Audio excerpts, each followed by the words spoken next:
우리 모두가 다 죄가 있습니다. 우리가 죄가 없다는 것은 그 자체가 우리가 거짓말쟁이라고 만들고, 만약에 우리가 죄가 없다고 하면 하나님이 또 거짓말쟁이로 만든다고 합니다. 로마서 보니까 의인은 없나니 하나도 없다고 했습니다. 결론적으로 뭐냐? 다 죄인이라는 얘기예요. 우리가 죄인이기 때문에 하나님의 영광에, 하나님의 그 기준에 도달하지 못한다라고 합니다. 그리고 죄의 삭은 사망이라고 했습니다. 아시다시피 우리는 죄인이었었어요. 그리고 이미 죽었던 자들을 하나님께서 다시 살리신 것입니다.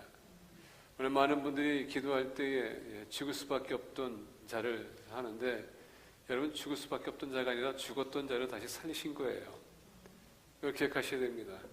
주님께서 자신을 죗값으로 지불하시고 우리를 사셨다는 얘기입니다. 그러다 보니까 이제 우리는 새로운 피조물입니다. 주님의 은혜 가운데에서 우리는 살아가야 됩니다. 주님께서 제자들에게 십자가를 지라라고 하십니다. 이번에 그랜드 캐년 가기 위해서 시애틀에서 러스베이거스를 이제 공항에 도착했습니다.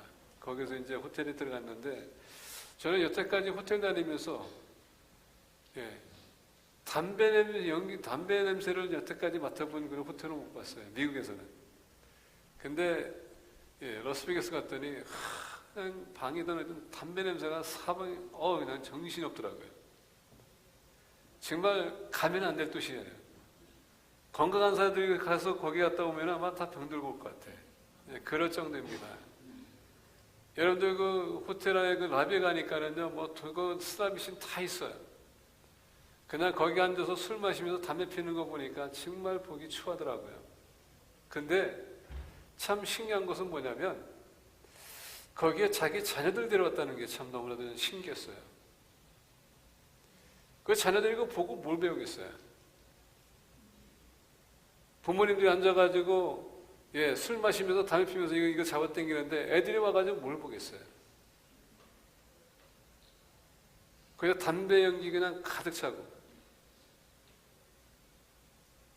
그래서 제가 가서 보니까 그 간판에 보니까 그 무슨 간판이 써 있는데 City of Sin이라고 써 있더라고요. 아주 적합한 명칭인 것 같아요. 라스베이거스는 City of Sin, 죄가 많은 도시. 그래서 제가 라스베이거스라는 곳을 한번 가봤으면 했는데, 제가 갔다 오고서는 두 번 다시 가고 싶지 않은 도시라고 이제 확고하게 이제 정했습니다. 근데 제가 이렇게 지나가다 보니까 그 도박하는 사람들, 거기에 앉아서 도박하는 데도 보니까 어떤 사람들은 화려하게 오늘 차림을 입고서도 도박하더라고요. 이해가 안 가. 어떤 사람들은 자기 줄이 다 차고 가더라고요. 근데 그중에서 보니까 어떤 분들은 목걸이가 있는데 목걸이 중심에 보니까 십자가 걸리더라고요. 저는 이제 그거 보면서 좀 속으로 이렇게 생각했습니다. 도대체 저 사람 무슨 생각으로 저 십자가를 달고 다니는가? 그분이 만약에 예수 믿는 사람이고 그 십자가 본인이 그 예수님의 그 십자가를 본인이 생각했다면은 그 사람은 거기 있어서는 안 될 사람이에요. 더군다나 앉아서 술 마시면서 담배 피우니까 잡아당겨서 더 안 된다는 얘기죠. 본이 안 된다는 얘기입니다. 그런 사람들이 한두 사람이 아니었다는 얘기예요. 제가 보면서 이게 정말 시리어스이구나. 적합한 그런 타이틀. 우리 모두가 다 죄인입니다. 신시리가 가서 보니까는 정말 죄인들이 사는 곳이 바로 이런 곳이구나. 밤새도록 도박하고요. 밤에 아침 일어나 보니까 사람들이 움직이지도 않아요. 그냥 밤문화. 밤에 보니까 화려하더라고요. 불빛도 많고. 나중에 얘기 들어보니까 미국 전 도시를 보게 되면은 가장 밝게 보이는 데가 바로 러스베이거스래요. 그 정도로 밤문화라는 것을 보입니다. 근데 낮에 보니까 사람들이 다른 일도 않아. 그걸 보면서 저도 이제 한순간에 그런 생각해 봤습니다. 내가 계속 여기 산다면 나는 어떻게 될까? 왜냐면 제가 아는 후배가 지금 거기서 목회하고 있거든요. 그래서 제가 총회 갈 때마다 총회 때 그 후배한테 물어봅니다. 그 러스베이거스에서 목회하는 게 어떠냐고 물어보면은 저를 볼 때마다 웃어요. 꼭 만날 때마다 물어봐야 되냐고. 그래서 저는 그 물어보는 게 재밌어요. 그 후배 그 표정을 볼 때마다 재밌는 표정을 짓기 때문에 예, 본인들 바로 힘든다는 얘기예요. 왜냐하면 교인들이 거기서 딜러 하거든요. 거기에서 웨이트레스도 하고요, 셰프도 하거든요. 매주마다 예배를 나와서 예배를 드리고 그들이 다시 돌아가는데 거기거든요. 근데 거기에 수작을 있어요. 그 목사님은.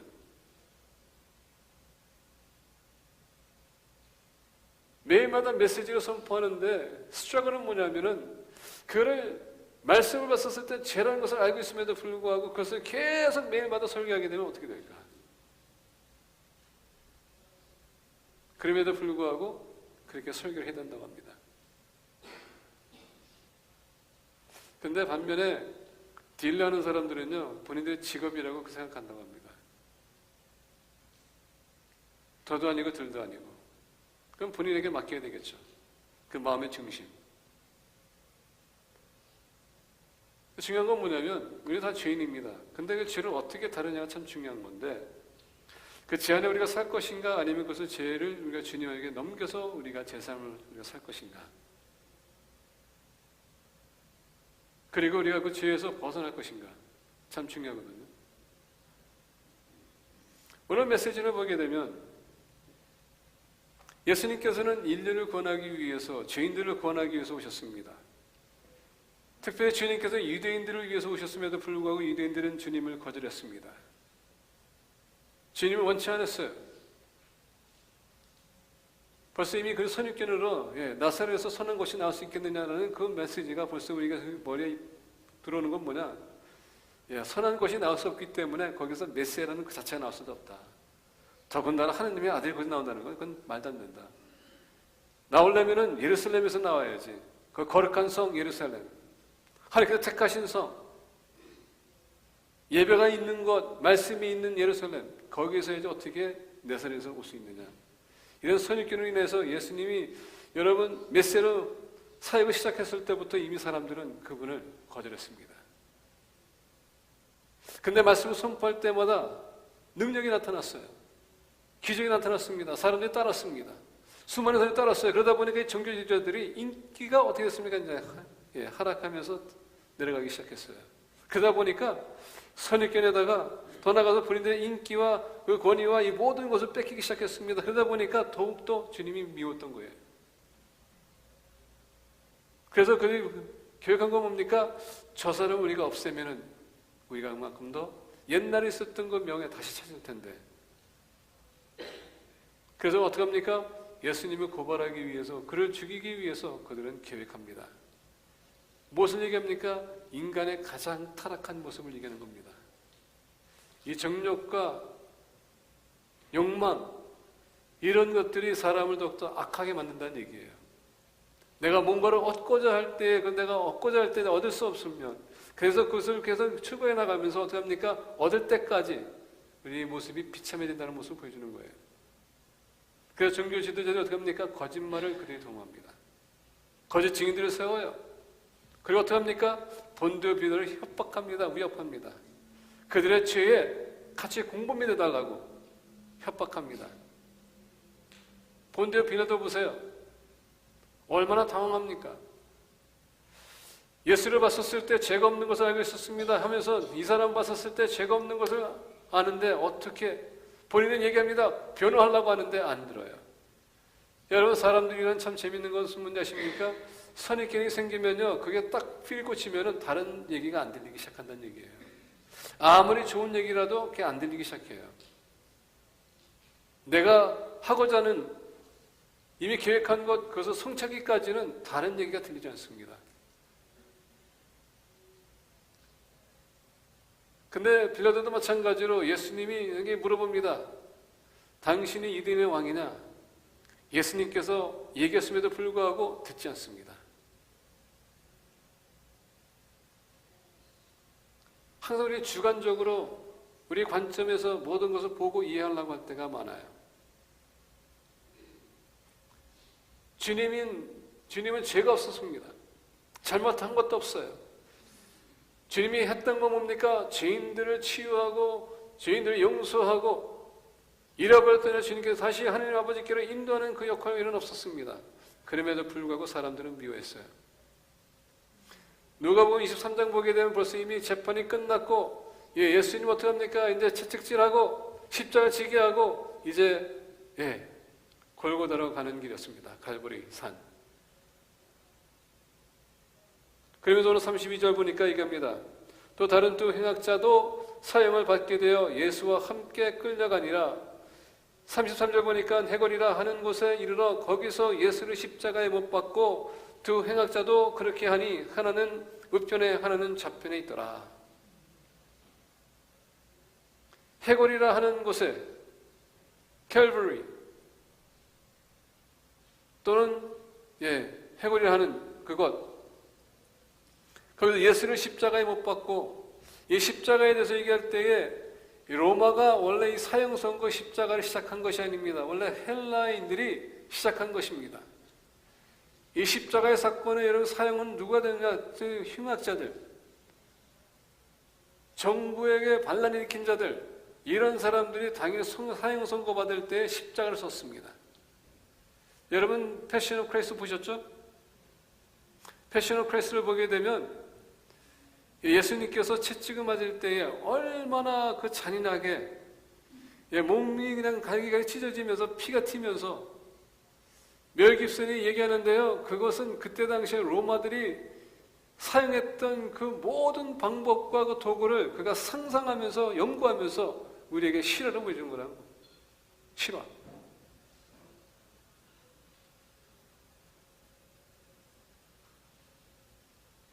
우리는 예수님이 십자가에 돌아가셨다고 이렇게 들었을 때 그냥 그렇게 생각하는 것 같아요. 그냥 돌아가셨다. 근데 멜 깁슨 그가 그분이 천주교인입니다. 근데 본인이 믿든 또 모르겠어요. 삶 봤을 때는 완전히 아니기 때문에 신앙인이 아닌 것 같아요. 근데 그만큼 우리에게 주님의 그 십자가의 사건이 얼마나 잔인하고 고통스러운지 보여주기 위해서 그렇게까지 연구했다는 것. 우리 믿는 사람들은 우리 기독교인이라고 하는 우리가 주님의 그 죽으심을 볼 때 그만큼 우리가 연구하고 있는가 한번 생각해 보기 싶습니다. 주님의 죽으심이 도대체 어떤 각도에서 그가 돌아가셨는지. 근데 멜 깁슨은 그것을 우리에게 철저하게 보여주기 위해서 이렇게 잔인하게 찍었더라고요.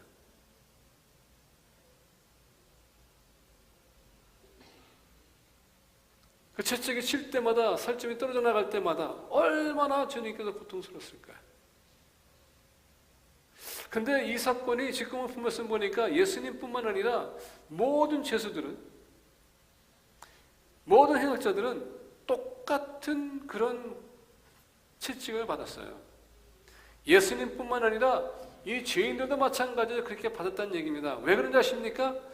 이들이 지은 죄가 얼마나 흉악하면 그 고통을 너희들이 체험해보라고 그렇게 때리는 거예요. 근데 주님은 죄가 없었어요.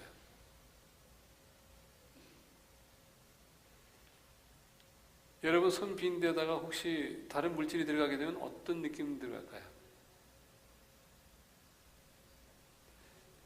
비구서는 샤워하고서는 샤워를 들어갔는데 물에 닿는 순간에 따가운데 거기다 비누칠하면 더 따가워요. 지금 주님이 여러분 39번 맞았다는 것은요, 이거는 곱하기 그 고통의 곱하기 39라는 얘기예요. 거기다 생각해 보세요. 이 십자가를 지고 가야 되는데 그것 또한 이렇게 스무탄 테이블도 아니고 까칠까칠한 나무, 그 금방 자른 나무, 거기에 여러분 그 몸에 가시 같은 게 있을 거 아닙니까? 그거 또 등에 거기 아픈 데다 비비면서 갈 때 얼마나 아플까? 근데 이 고통 가운데서 뭘 보여주냐면 사람들이 그렇게 잔인하다는 얘기예요.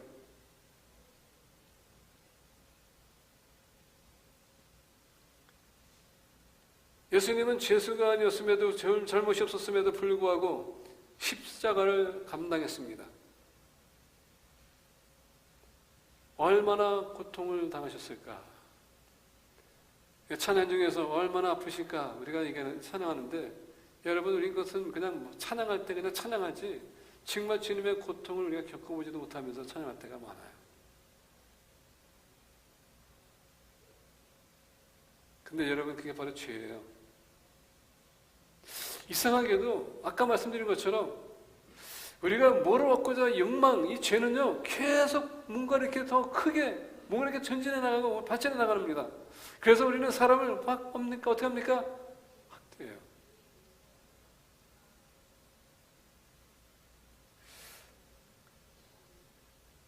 (34절) 보니까 예수께서 이르시되 아버지 저들을 사하여 주옵소서 자기들이 하는 것을 알지 못함이니이다 하시더라. 그들이 그의 옷을 나눠 제비 뽑을세. 이 와중에서 예수께서 이르시되 아버지 저들을 사하여 주옵소서.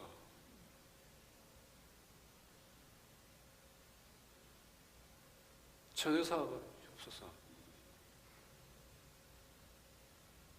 십자가의 중심의 삶은 다른 게 아닙니다. 이런 고통 가운데서도 우리가 그들을 받고 품어줄 수 있는 그런 마음을 가져야 된다는 얘기입니다. 근데 제가 여쭤볼게요.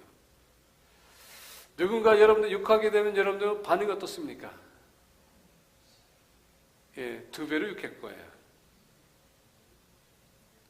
누가 여러분들 때렸으면 때리면 어떻게 하겠습니까? 우리는 그 사람 죽을 때까지 때릴 거예요. 사회가 그렇게 사람들 만들고 있거든요. 근데 주님 어떻습니까? 그걸 그대로 받아들이세요.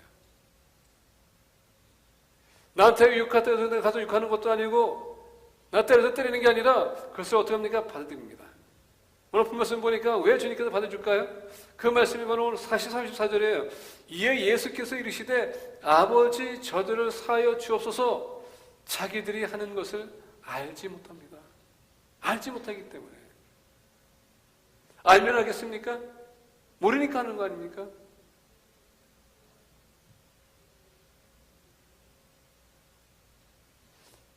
그 라스베가스에서 그 도박하는 사람들이 자식들까지 데려왔는데 알았다면 데려오겠어요? 그들의 자녀들이 앞으로 그걸로 인해서 그들이 또 알코올 중독자가 될 수 있고요, 도박 중독자가 될 수도 있고요, 그걸로 인해서 여러분 폐암을 걸 수도 있고 여러 가지 각도에서 미래에 그런 일이 생긴다고 분명히 안다면 데려오겠습니까?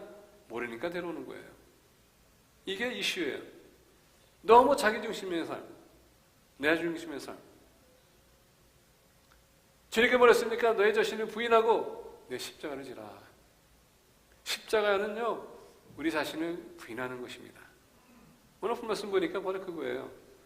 주님이 오신 목적이 뭡니까? 인류를 구원하기 위해서 이 고통, 고난, 이 수모 모든 것을 다 감당하겠다는 얘기입니다. 근데 반면에 보니까 저들이 알았다면 저렇게 할 수 있을까? 모르니까.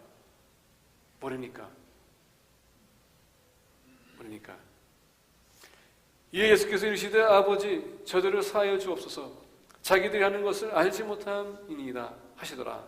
그들이 그 옷을 나눠 제비 뽑을세.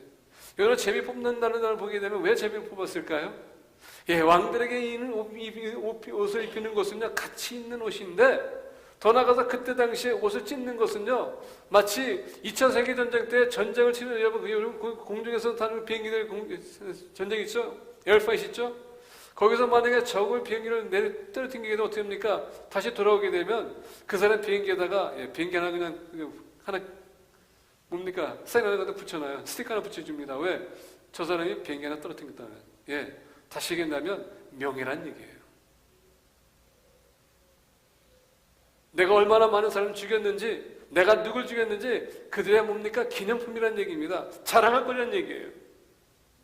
사람은 한도 끝도 없어요. 내가 정복하고자 하는 사람 정복하게 되면 어떻게 합니까? 또 한 사람 생깁니다. 그 사람 정복하게 되면 또 한 사람 생기면 또 정복합니다. 그러면 문제는 얘기합니까? 항상 자기 자랑. 내가 누구한테 내가 이렇게 이겼는데, 내가 저렇게 이겼는데. 근데 그 과정을 볼 때 얼마나 그 사람이 내가 피해를 주고 있는지는 모르겠다는 얘기입니다. 주님께서 얘기하는 것은 바로 그거예요. 저들이 모른다. 용서해 주세요. 모르면은, 알면은 그렇게 했을까요? 모르기 때문에 이런 이슈들이 생기는 겁니다. 계속 주님을 부인하는 것. 모르기 때문에. 우리 믿는 사람들이 이렇게 나와서 말씀을 듣고 있음에도 불구하고 여러분 우리의 말씀을 우리가 받은 우리가 지금 듣고 있음에도 불구하고 내가 이것을 거절하는 것은 주님을 모르기 때문에 좋은 말씀 들어도 우리가 삶에 정하지 않는 것은 뭡니까? 우리가 모르기 때문에 좋은지를 하나님의 말씀은 절대적인 말씀입니다. 우리에게 꼭 필요한 말씀들이에요. 우리가 마음에 우리에게 부담을 줄 수도 있고요. 우리에게 그것을 화나게 할 수도 있고요. 그러나 그 하나님의 말씀이기 때문에 그것은 우리에게 유익한 것이에요. 근데 우리가 모르기 때문에 그것을 우리가 거절하는 겁니다. 우리 이슈, 나라는 존재, 아직도 살아있기 때문에 이런 문제가 생깁니다. 십자가의 중심적인 삶은 내 자신을 부인하는 겁니다.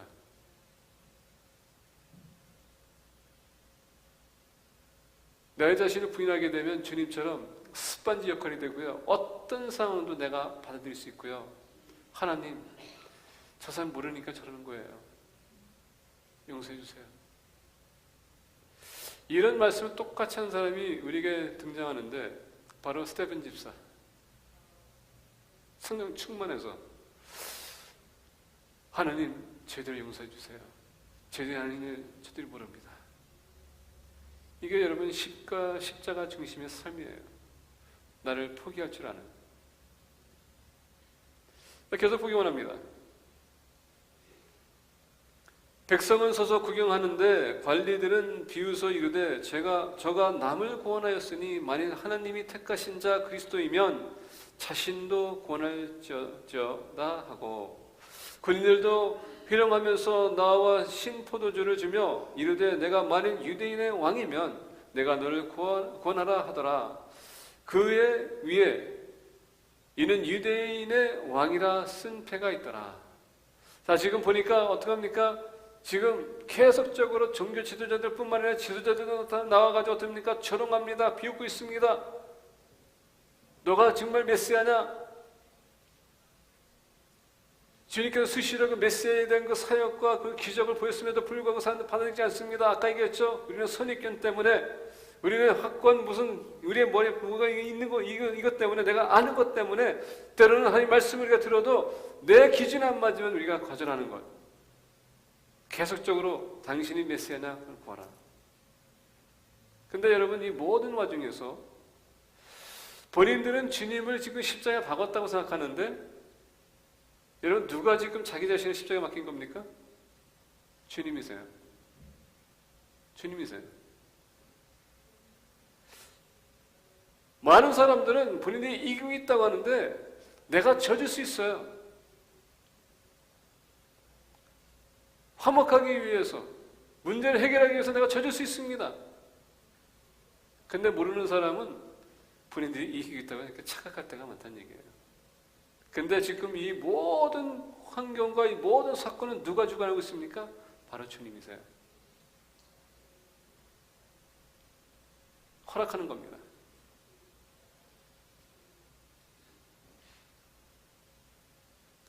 근데 제가 포커스하고 싶은 것은 뭐냐면 37절과 38절입니다.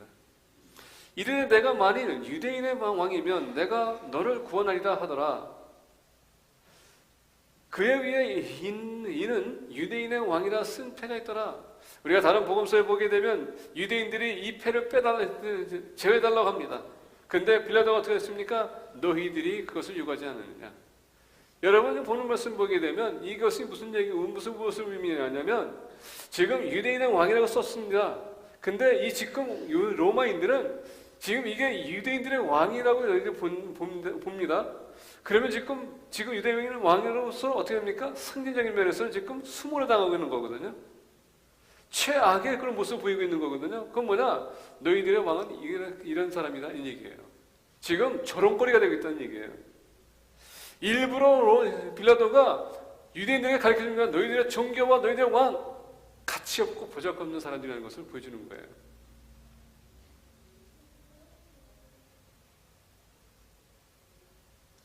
지금 유대인들은 본인들이 이기고 있다고 생각했는데 지금 그들이 패배하고 있다는 얘기예요. 민족으로서, 인격적으로서 더 나아가서 여러분, 사람의 가치로서 그들은 패배하고 있었습니다. 왜? 지금 로마인들이 그들을 조롱하고 있었기 때문에. 예수님의 제서 여러분 행하시라고 했습니다. 예수님이 죄인이라고 했습니다. 근데 거기에다가 유대인의 왕을 붙였다는 것은 뭐냐? 너희들의 왕은 가치가 없는 사람이다. 우리하고는 상관이 없는 사람이다. 원래 우리가 서로 헐뜯고 그렇게 헐뜯기 시작하게 되면 어떻게 되는지 아십니까?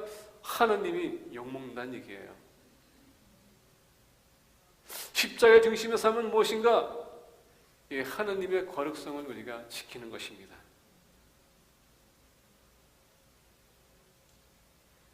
내가 왕이 되고자 하면 하나님이 여러분 낮아질 수밖에 없어요. 내가 주님을 높이게 되면 내가 낮아지는 거거든요. 오늘 말씀 보니까 유대인들은 결론적으로 하나님을 모독하고 있습니다. 민족을 모독하고 있어요.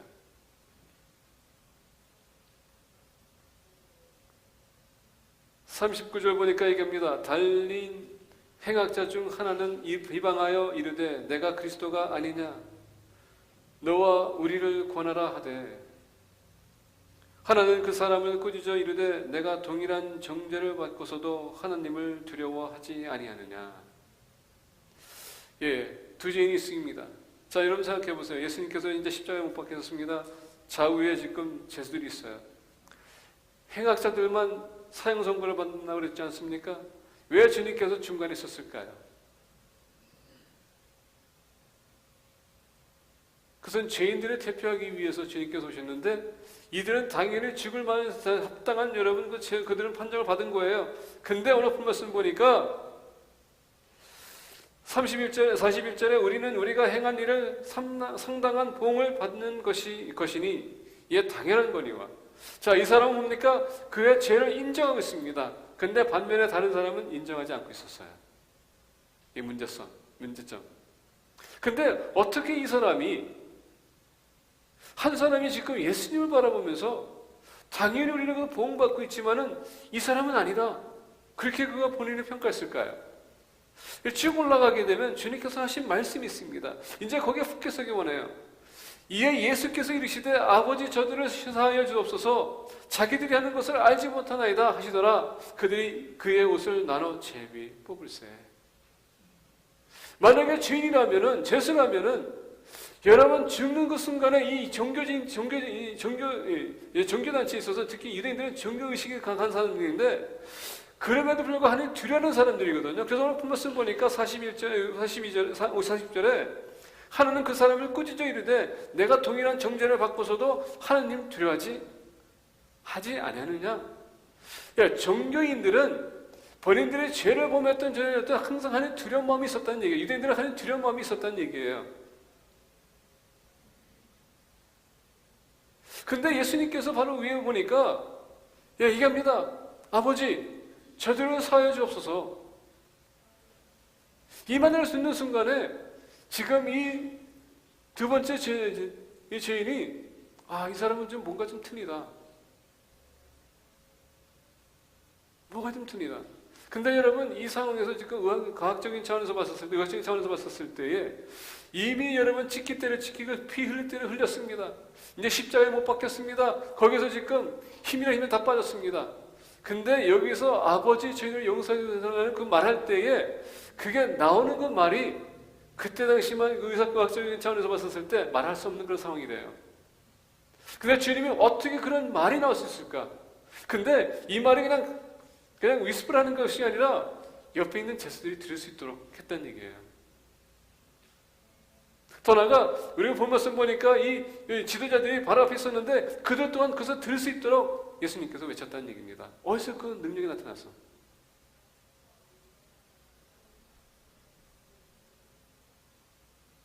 그래서 이 두 번째 제수는 들으면서 이 사람 뭐가 좀 틀리구나. 그러면서 얘기합니다. 그 듣는 순간에 생각하는 순간에 보니까 뭡니까? 우리는 마땅히 받을 것을 우리가 받는 것이고 뭡니까? 죄를 인정하는 겁니다. 죄를 인정해요. 두 번째 보니까 하나님을 두려워하고 있어요. 세 번째 뭡니까?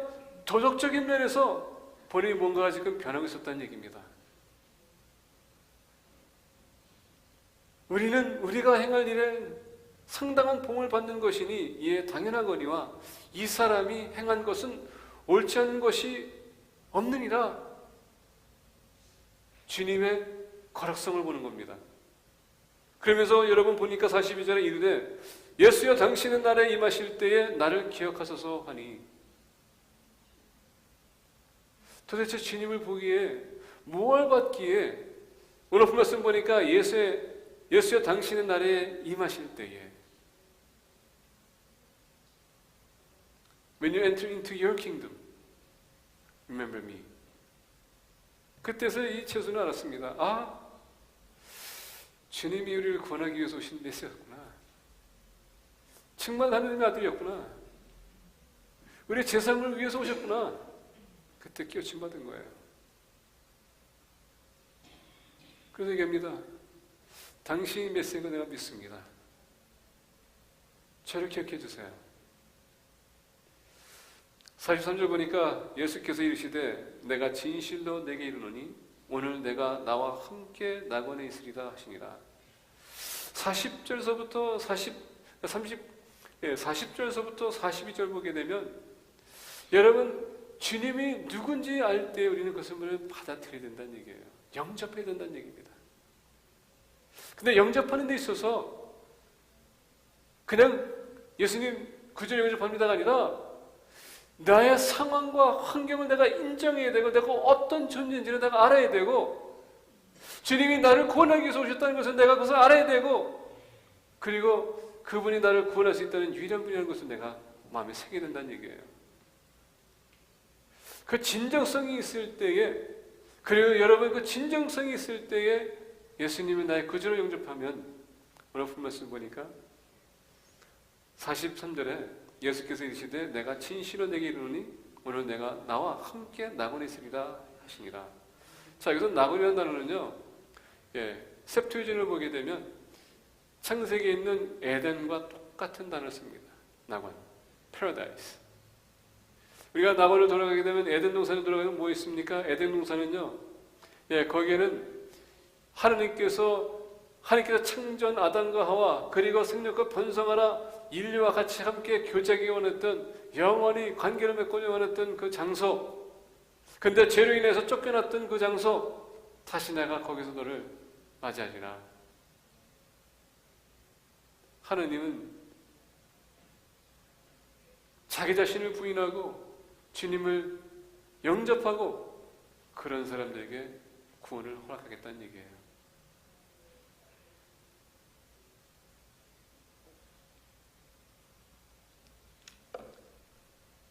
말씀을 맺고자 합니다.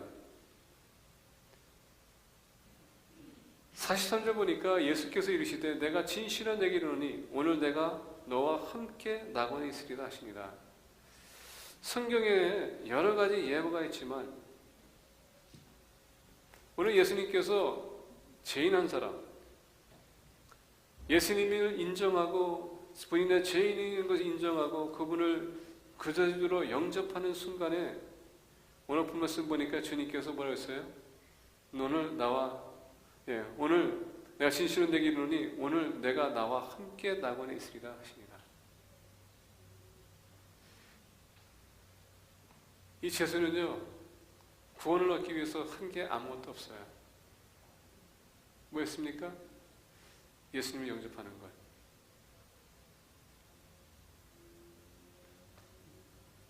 예수님을 영접하는 것.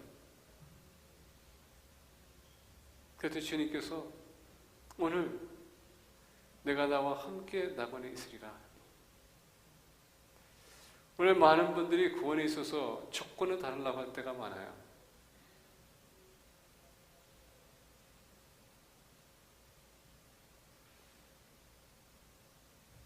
구원은요, 조건 다를 수가 없습니다.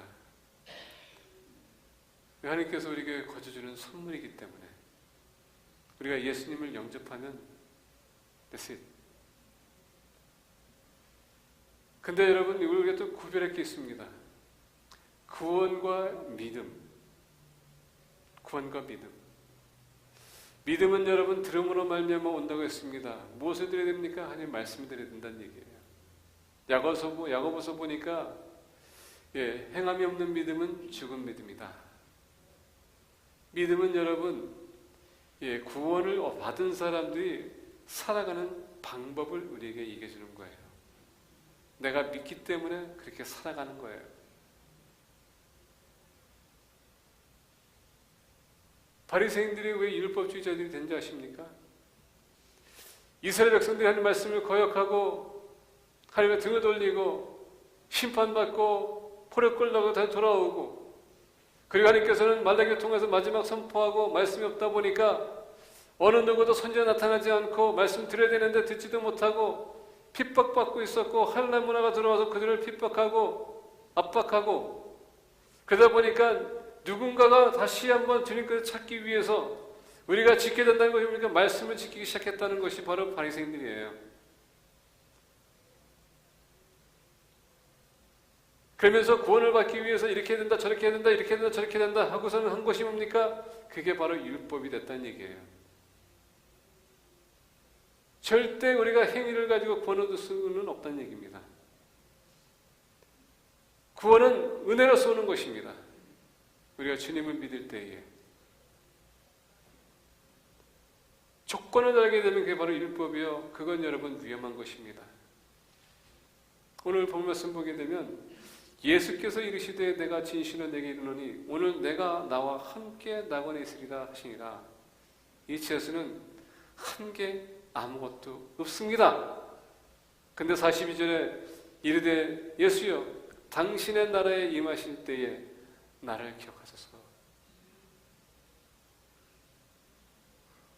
주님의 그 메시아를 인정하고 하나님을 인정하고 그분의 구원이 있다는 것을 인정하고 그리고 고백해서 나를 기억해달라고 했을 때에 예수님께서 오늘 내가 나와 함께 있으리라.